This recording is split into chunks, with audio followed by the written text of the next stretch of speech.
Hi, John. Hi. My name is Richard Razor. Yes, hi, Richard. Thank you for your faithfulness to God, to His Word, and for your expository care to us these many, many years. I've heard expressions in churches, things like, God put on my heart to get you a little gift, and God led me to pray for you today.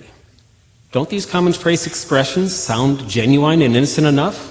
But this same pattern can continue and progress on to expressions like, God put on my heart to buy a new car, or things like that. Question, if the latter is clearly bogus, wouldn't the former be equally presumptuous? Thank you. Yeah, I think it's a slippery slope, Richard. I really do. If you start saying things like, the Lord put it on my heart to do this and do that, how do you know that? How do you know that? How do you know that was the Lord? That's a dangerous category to operate in. Maybe the Lord does want you to have a new car. Maybe He wants you to have an old car. Maybe He wants you to walk. Maybe He wants to make Uber successful. But whatever it is, you're not going to know that. You don't have access to that. You don't have access to His will. I think it's better to say, having considered all the options, I think I need a car. Or, because I care about you, I want to buy you a gift. I think we do play very fast and loose with attributing things to God. And it might be harmless at some point to say, well, the Lord put you on my heart and so I prayed for you. That's possible. That is possible that the Lord brought someone to mind that you needed to pray for. But again, how do you know that that was actually the Lord?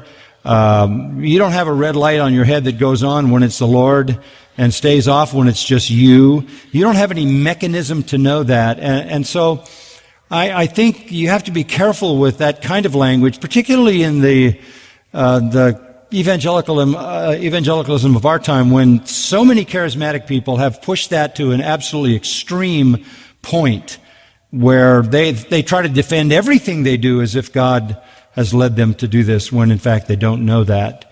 We don't have direct revelation from God. The Spirit of God leads us. I believe the Spirit of God prompts our heart. But I only know that in retrospect.